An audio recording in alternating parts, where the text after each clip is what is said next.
Yo, what is up guys? Welcome back to another video. Today I will be giving you guys my first movie review. I'm really excited to start this series. And for the first movie, we'll be reviewing Ant-Man 3 Quantumania. So before we get into what I think about this movie, I want to give you guys kind of a general structure and plan of what my movie reviews will look like. So I used to watch a lot of movie reviews back in the day, but I don't really watch too many now. I find that it kind of ruins my own experience while watching a movie. I tend to read like reviews and stuff after I've seen it, so I didn't really see anything about Ant-Man before I went to see it. But I kind of say that just to say, like, I'm not an expert at giving reviews. These are kind of just my opinions and what I think what makes a good movie. And just for reference, I've seen like every single Marvel movie and show, so I'm a big fan of the Marvel movies, and I'm also a huge DC fan, so I'm not biased towards one or the other. And that's not the only kind of movies I watch. Maybe someday I'll review some of my favorite movies. I've seen a lot. Just off the top of my head, some of my favorites are Drive, Nightcrawler, Prisoners I just watched recently was really great. So I kind of just say that to let you know I'm not only a Marvel or DC superhero movie fan. I'm not one of those people that thinks, oh, those are the only type of good cinema. But I'm also not like elitist where like I think superhero movies aren't good movies, because I still like them a lot. Just thought I'd put that out there as a disclaimer before we start. But as far as the reviewing goes, I'm kind of just going to wing it, just give you guys my honest thoughts as it comes off the top of my head. I didn't write any notes down or a script, but I do have a few things that I wanted to hit on that I thought about before. But just a few things I'm looking for a movie before we get into this is like the overall feel. How does it make me feel? Because some of my favorite Marvel movies just give you like an inspiring feel, or just feels really cool watching. Obviously the characters mean a lot to me. How they interact with each other, so that's obviously acting as well, and then also just like character design I think is a cool thing that needs to factor in. CGI is a huge part. A lot of people have been giving the Marvel films crap lately, so I think we should look at the CGI of a movie. That impacts the overall ranking. And some other things is just like world building, how is the setting given. So that's just a few basic things that I'm looking for in a movie, and let's get into the Ant-Man 3 review then. And I figured there's no point of really trying to do a non-spoiler review, so if you haven't seen the movie yet, don't watch this video, but come back and watch it once you do see Ant-Man 3. But I'm probably going to spoil things without even trying, so I'll just say that from the start. But I'll give you guys the basic plot summary of the movie. Honestly, it was pretty simple. They get sucked into the quantum realm again. You got Hank, Janet, Hope, Cassie, and Scott. They all go down into the quantum realm, and basically the whole time they're just trying to escape. So pretty simple storyline, a little basic in my opinion. They just get sucked into the quantum realm and they have to get out. That's kind of just the linear progression of the story. And it was also very convenient how they end up in the quantum realm. Cassie, you think Hank would be smarter to let Cassie just experiment and send a signal down to the quantum realm. That was one of my gripes. It just felt too convenient that they went into the quantum realm so easily. And along the way they run into Kang. Kang was a great part of this movie. I really liked him. And one thing I was thinking as I was watching the movie is it's really weird having Kang like there so early, because obviously the last big bad villain was Thanos, and he was teased for years, whereas Kang is just shown as a main villain in this movie. But obviously there's all kinds of Kangs out there in the multiverse, so who knows if we'll get this Kang or another Kang, but I'm pretty sure this Kang is going to be like the main bad one. But yeah, that's just a quick plot summary, and as the movie went along, I'll give you guys my thoughts of like from the beginning, middle, and end, what I was thinking. So the start, honestly, like, alright, so I say the start is back on Earth with Ant-Man reading his monologue from his book. That part was great. Really loved his book, and fun fact, the book is actually available to buy in real life, which is pretty funny. It's a fully written book. So I did like the very start of the movie, like the introduction with that whole part showing Ant-Man's human side and just kind of his everyday life. That was really cool. And then also you get Janet in there, and that relationship felt like it was well developed. and you could kind of connect to the characters there at the beginning. But I think they get into the action, like they got into the action quickly. Like I said, it kind of felt like a plot device. Getting them to go into Quantum Realm seemed very convenient, that it would just malfunction and bring them down, which later was shown to be MODOK who brought them in, which I'll get into later. But I did like that whole setup leading into it, and that was honestly like what felt the most like an Ant-Man movie, because that's the one thing I like about the past two Ant-Man movies. Like, they are lower stakes and they feel very separate. Like it definitely feels like an Ant-Man movie. Like you can just tell it's an Ant-Man movie. Like the setting in San Francisco is really unique from the rest of the MCU. And you just kind of feel like they're off on their own, and that's kind of like the uniqueness and like something I really liked about the other two movies. And don't get me wrong, those other two Ant-Man movies are like the best in my opinion, and they're not amazing, but I still like them a lot. And a lot of that's due to just Paul Rudd being a great actor and really likable.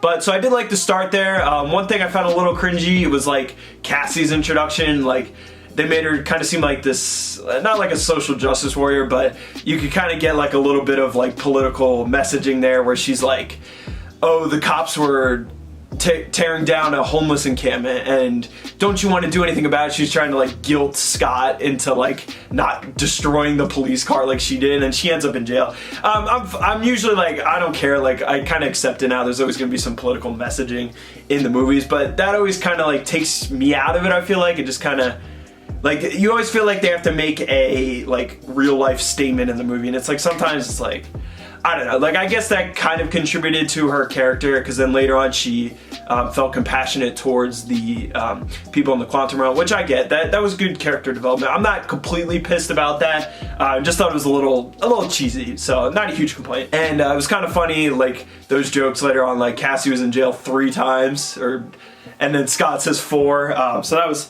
was pretty funny. That tied back in later, and that was the strong suit of the movie, I thought. A lot of the past Marvel films, like especially Thor: Love and Thunder, I felt like the humor was very forced and it just wasn't funny. And like, not everything needs to be comedic, but with Ant-Man it works because Paul Rudd is just a funny actor. And a lot of the jokes landed, in my opinion, in this movie.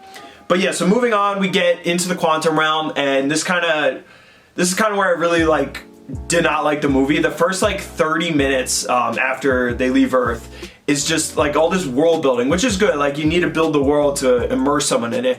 But to me, the Quantum Realm is just ugly looking. There's something about like a planet being so foreign and the animals on it being so foreign that it's not like pleasing to look at. And you have all these microscopic organisms that are supposed to look like wonderful, and like they're supposed to be these big spanning shots because they would go across the sky and you'd see the CGI sky. And to me, it was just kind of like CGI barf. Like, the CGI quality was good, but the colors and everything was just, this is ugly in my opinion. Like, it wasn't pleasing to look at. So I'm not blaming the CGI quality, I'm just blaming like the creativity. Like, I felt like they could have been more creative with like the aliens and monsters that were showing up in the Quantum Realm. And then like the very first introduction of the Quantum Realm as they're falling is Ant-Man and Cassie in that like lava section where the monster attacks them, and that literally looked like Spy Kids CGI. Like, just the background was so ugly. Like, the quality wasn't bad, but just the design is just like why is the design so ugly? Like, I'll show up a picture of the comparison, like with them in their suits. It kind of looked like the Spy Kids made back in the early 2000s. So that was like one of my first complaints. And I think that whole introduction to the Quantum Realm just, it didn't land with me. Like, obviously you can't cut out all that time because some of it was contributing to the plot. And the movie already was pretty short. It was only 2 hours and 5 minutes. But I just felt like that was kind of filler, and it would have been more pleasing if it was good to look at, but it really wasn't. And I kind of felt the similar thing with Black Panther. I did like the Black Panther movie, but when they're showing Atlantis, Namor's Kingdom, I don't think it's called Atlantis, but whatever it was called, like, they were doing all these spanning, like, beautiful shots of the ocean, and it was just this gray, ugly, like, city underwater. So, like, I'm cool with the world building if it looks good, but it just wasn't, like, really good or creative looking. I'm gonna talk for a long time. I'm just gonna ramble about things, but we'll try to keep moving along with the plot. So Cassie and Ant-Man get captured by the people of the Quantum Realm, and this whole scene, honestly, I really liked. Once again, I did not like the designs of the aliens. Like, some of them were great, but I don't know, a lot of them were just like unrecognizable background characters that you forgot about as soon as you saw them, and I just felt like they were really trying to emphasize like, oh, look at this Quantum Realm sky, look at this quantum realm alien here. Like, they look amazing, and to me, the just designs like weren't that cool. But I do like how Marvel is expanding more into like showing more galactic or like alien stuff like that. Like, it is cool, but I just think the designs weren't great. But anyway, we get to the people who capture them, and they give them this drink so that they can understand them. I thought that was really cool, like how they drink it and they kind of all understand each other. And some of those characters introduced in that scene were really funny. Like the guy that could understand minds, that whole interaction between him and Scott, the telepath, he was really funny, and just the back and forth there was good, and I think that was a strong suit. Paul Rudd's humor as an actor really shone through in those scenes.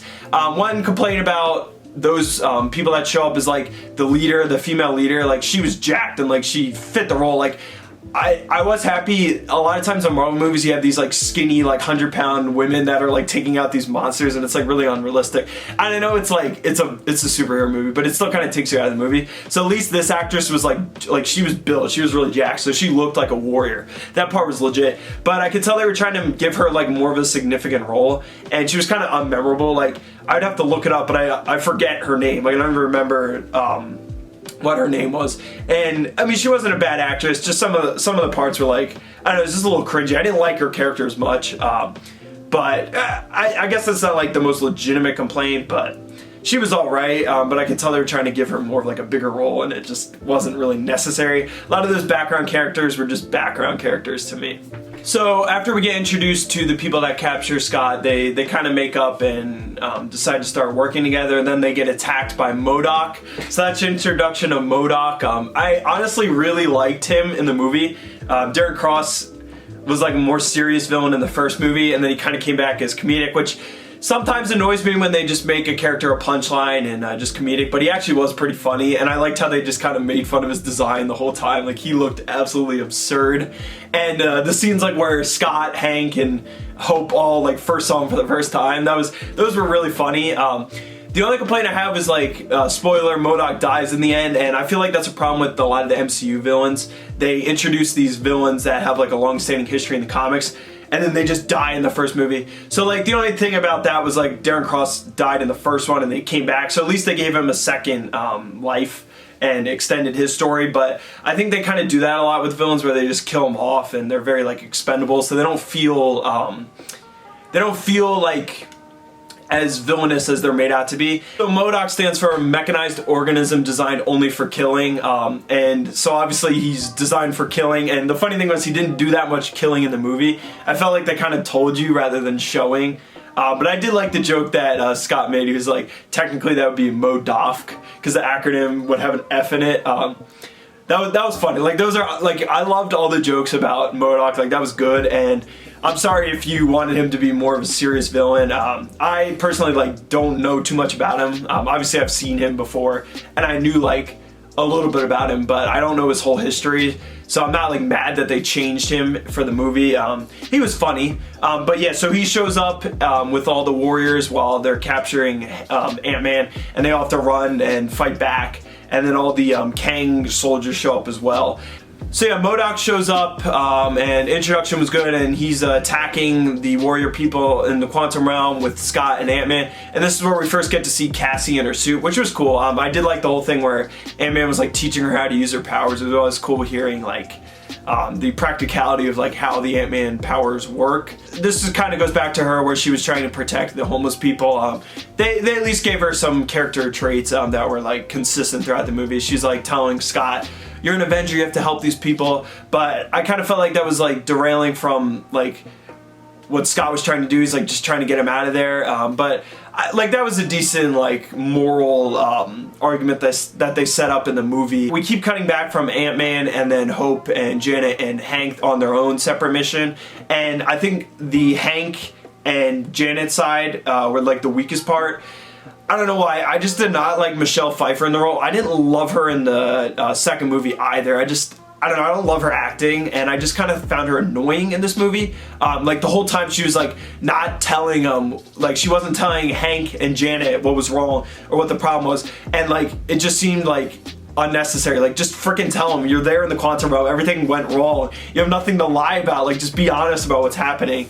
And then the other thing I didn't like was like the whole time they were foreshadowing Kang, like telling us like he's coming, and it just kind of got like repetitive. I'm like, just show him at this point. Like, I get they were trying to build up, and I guess that's good, like the suspense was building, but it kind of cheapened when he actually showed up, because I'm like, they're doing all this talking and making him seem like this horrible person, which he is, obviously, but when he actually showed up, it felt a little underwhelming. So we have this whole side mission with Janet trying to reach, what's his name, like Kylar or something, which was played by Bill Murray. Not a huge fan of this scene. This was like the bar scene. It felt very much like a Star Wars movie here. Like the whole bar scene showing up and then like things turning bad and then they have to escape. Which, like, I'll give them that, like, at least they're trying new things in a Marvel movie, but I just didn't care much for this plot. And then Bill Murray betrays them, and then a whole fight ensues, and then they escape. So then this is when it really starts to get moving the plot along. Like, I think once we got that out of the way, I started to like the movie more. Just felt very slow at the beginning, which is weird because the movie wasn't that long, so for the fact that it felt slow, I think it was boring, that part of the movie, which was disappointing. And I was like turning to my family, like, this is not good, like I don't like it so far. But then it did get better, and I think it gets better with the introduction of Kang. They finally show him, which I was waiting for the whole time. Like, it just kind of felt like they're prolonging him showing up. I'm like, just get him in the movie. I did see a comment, people were saying it was Kang Quantumania, not Ant-Man Quantumania, it was more about Kang, which I don't necessarily agree with. Kang was a huge part of it, but it was very much an Ant-Man movie. It just didn't feel like a normal Ant-Man movie, but it was still focused on him and mainly his relationship with Cassie, which was good. I liked that. After that whole introduction, setting up the plot, we get the conflict between Kang, and I really liked the backstory to Kang with Janet actually helping him and basically giving him a reason to escape, or giving him the way to escape. Which I think that background was good, and I just wish Janet would have said something about it sooner. It was annoying that she was withholding the information. And then we kind of get the scene where MODOK captures Ant-Man and Cassie, and this was some more really funny parts, good lines here when they're in prison. That's why, like I said, when Ant-Man says to Cassie, I've been in prison for 4 times, that was good bonding and good dialogue. And then MODOK is talking to them, and those interactions were funny, just kind of them laughing at him. And I did like his storyline for MODOK. It did kind of pay off where he gets redeemed in the end. He's kind of just saying, like, I'm a monster, like, how can I be better? And eventually he does get to redeem himself, which was cool. So when MODOK has them captured, we get Kang showing up, and this is where you really first see like how intimidating he is when he's interrogating Ant-Man, and he's like, which Avenger are you? Have I killed you before? It was a really good line. It made him seem intimidating. I think I'm gonna have to get used to him being like more scary. Like, I think he grows into it as the movie goes on, but just something about like his voice isn't the most scariest right off the rip. You're not gonna be able to replicate like the deep scary voice of Thanos, and it's gonna be different. Like, you're gonna have a different type of villain, and he is very like physically like intimidating. Like, he got jacked for the role. But I think this first scene of him like really being scary and like showing his motives was good, and I liked his whole threatening Cassie. It was really good leverage to get Ant-Man to do what he wants. So then this brings us to like the main, not like climax, but like main plot of the movie. Ant-Man has to go in and steal the core that can power Kang's ship so that he can time travel across the multiverse. And this scene was honestly my favorite. It was a comedic scene, but it reminded me of the Thor scene where they're fighting Gore in the Shadow Realm. Like, it was just a cool looking scene where like the main action happened, and like completely different tones. Like, the Thor scene was like scary and like dark, and this one was comedic, but it just kind of felt like that like breaking point in the movie that was really well done. And I loved the scene where like Ant-Man, his mind's going crazy, so he's seeing all the possibilities of himself. So there's just millions of Ant-Mans, and then the Baskin-Robbins Ant-Man shows up, and that part was like so funny. Like, it was Scott in his Baskin-Robbins uniform just in the middle of the quantum realm. Like, that scene was great, super well done. He has to like hold on to Cassie to make it through to get to the core, and then he gets to the top and he fails. His pin particles don't work, but then Wasp comes in and saves him, and they work it out together. Thought that was really well done. And that scene, like, just their teamwork, it was like played out well, and it was shown well, and it was funny, and it was very like kept me on the edge of my seat. I thought that scene was great. And then this is where they kind of reunite with Janet, Hank, and Hope is there now. But Cassie is still imprisoned. And then Kang kind of has like a standoff where he takes the core. And then this sets up the final act, the big battle. So one trope I do not like about superhero movies is you get a good storyline and that leads up to the third act that just devolves into a big ugly CGI fight. And a lot of times they become really boring. It's just superpowers fighting back at each other. Like, I think when superhero movies first came out, they were more interesting to look at, but we're so used to it now that we want something different. Like, a perfect example is WandaVision. The show was amazing up until the fight with Agatha, and it was just a bunch of CGI magic being thrown at each other. So I think Marvel has a problem with ending the movie, and I get that a lot of people come to the movies for big action, it's a big spectacle, but I'm not a huge fan of that. I like the more of a story, but at least make the fight interesting if you're going to do a big fight.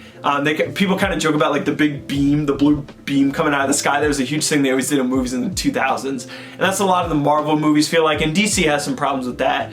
Like, one movie that comes to mind, like Black Adam wasn't amazing, but the final third act was pretty good where they're fighting and you have Dr. Fate doing all this magic. Like, if it's visually appealing, it can still be good, that final battle.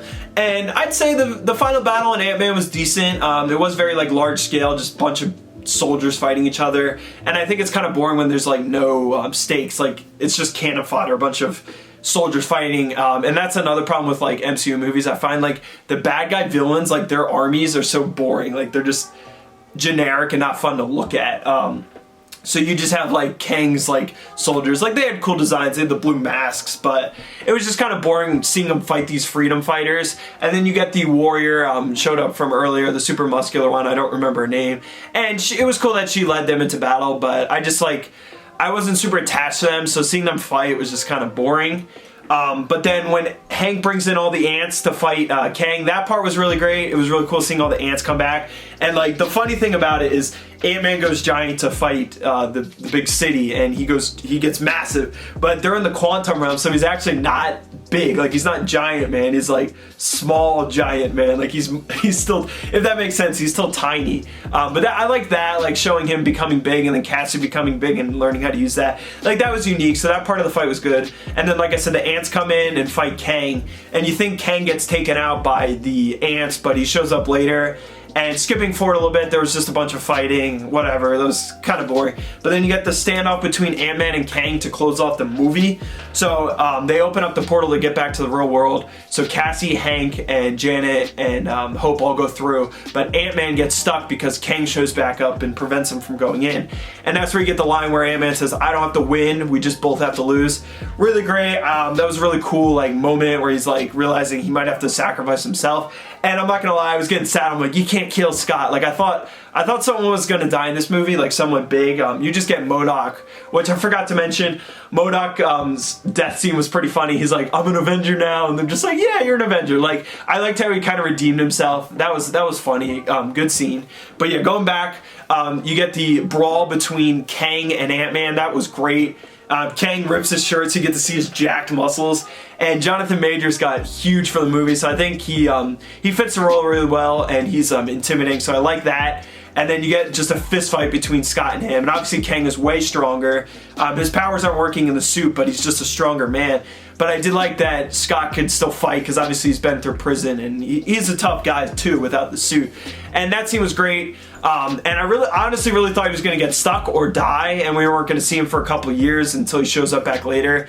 But I guess that would be repetitive. They don't want Ant-Man being stuck in the quantum realm twice, because obviously he showed back up before Endgame after being stuck for a few years. So I did like how Hope showed back up and saved him. They beat Kang. He gets sucked into like this, I think he got sucked into the core, so I guess he's like dead or he disappeared, but I don't think he's actually dead. Like I said, I think this Kang will be the main Kang that will show up later, because he's the one that got exiled by all the other Kangs. So Hope gets him out, and all is well. You get the scene of Scott mirroring the beginning of the movie. He's walking down the city. The coffee shop guy finally realizes he's not Spider-Man, he's Ant-Man, which that was funny. Like, those were all like audible laughter in the theater. Like, that was good Marvel humor. And then he's just talking about how life is great, they saved the day, and then he realizes the music stops, and he gets all serious, and he's like, he's like, is it really over? And you start to get this like paranoid thought process monologue in Scott's head. He's like, is it over? Like, did I really save the day? He's still out there. And I really like that because it was like, it kind of gave like a nod towards the future of the MCU, like what the people are thinking after the movie. They're like, is it really over? Did they really stop Kang? And to see that in the movie was good. And then he just brushes it aside. He's like, no, it's fine, it's fine. And then they show up and birthday cake for Cassie, and then the movie ends. And then obviously there's 2 post-credit scenes. There's the mid and the post for every Marvel movie. So the first one was 3 Kangs. You can tell they're from the past. You get one that's like a pharaoh. You get one that looked like an African leader, and then you have one that was like more modern. And they're all talking about how they exiled Kang. Yeah, so they exiled Kang, but then they're talking about how it's concerning that the humans and Avengers are learning how to stop the Kangs. They're getting close. Multiversal travel. This isn't a good thing. So they're all conspiring together. And then they show this huge arena. They brought all the Kangs together, so there's just millions of Kangs throughout time in this arena. And I thought that was well done. I think a lot of the Phase 4 post-credits weren't great. They didn't really set up much, which, like, it's fine. It doesn't need to set up this big moment later on, but it does feel a little cheap when it's just like a throwaway gag, or like the one I really did not like was the Doctor Strange one where it's just the pizza guy shows up at the end. Like, I get that that was like a whole nod to Sam Raimi's movie, but like it just kind of felt boring, where it's kind of what the Marvel post-credit scenes do now. They set things up, so when it doesn't, it kind of feels like you're missing out on something. And so it's going to be interesting to see what all these Kangs do. If it's just tons of Kangs working together, like the Avengers are screwed. So it really is setting up like how powerful Kang is going to be. But the only thing I think about that is it's a little cheap. Like, Thanos was so powerful on his own, but Kang needs like all these Kangs together. But I wonder if there's going to be the one Kang that like really rules it all. I think that's what's going to happen.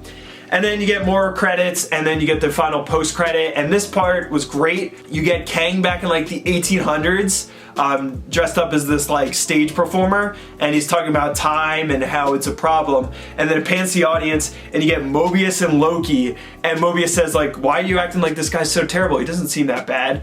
And Loki's like, oh, he is. And that's like a nod to our first look at Kang in the Loki TV show. I thought that was a really great callback to...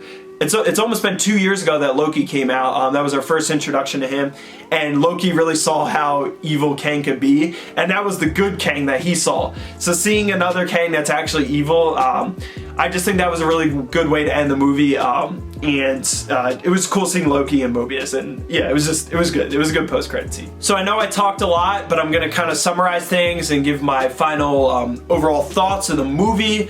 Like I said, first half, or maybe not the first half, but first 30 minutes, did not like it. Like, honestly thought it was bad, but it picked up. Biggest complaint was just the world was pretty ugly to look at. Like, it got monotonous over time. I think the acting was great. Besides Michelle Pfeiffer, did not like her. But the movie was good. I did see some complaints. Like I said, I tried to avoid seeing reviews before, but what a lot of people were saying was it felt more like a setup for the future of the MCU, rather than just an Ant-Man movie, which I get it. Like, they're trying to build this universe, and there's so many moving parts now. Like, there's so many different like characters that they do need to bring it together sometimes, and you can't have an Avengers movie every year like to tell the story. So you are gonna combine some things in a solo movie. Like, it's not gonna be the same as Phase 1 or Phase 2 where it's just an Iron Man movie, just a Hulk movie. And I feel like people were hoping for this too, like over time, like they wanted to see things more connected. So I don't know if I can legitimately complain that they were setting things up, but I just wish it would have had a little more substance where it was just Ant-Man, and then later on you get Kang brought in. Overall, I am pretty excited to see Kang more. Not as excited as I thought, but I'm hoping he grows on me and I learn to like him more as a character. He definitely has a really cool design, really well acted. Jonathan Majors was great.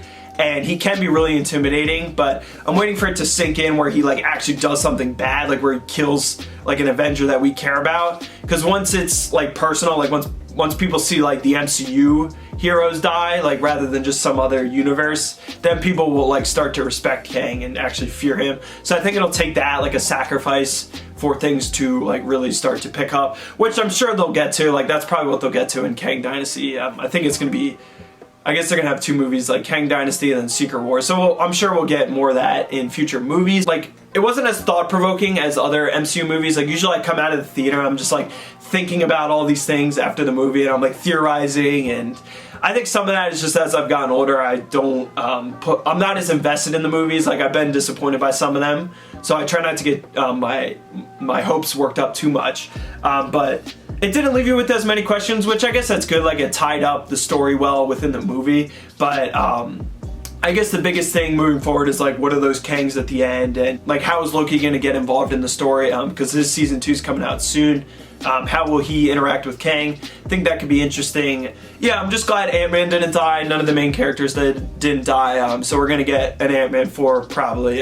It's gonna do well financially, so they'll definitely get another Ant-Man movie, which I'm happy to see.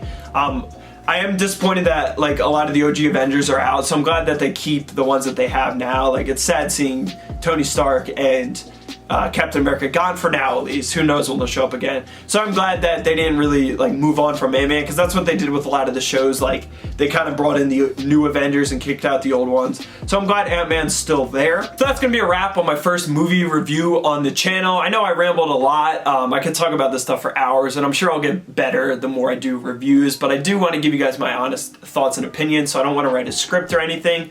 If you guys did watch through the whole thing, I'm glad. Let me know what you think about the movie, and also let me know what you think about my review. Give me some pointers and tips.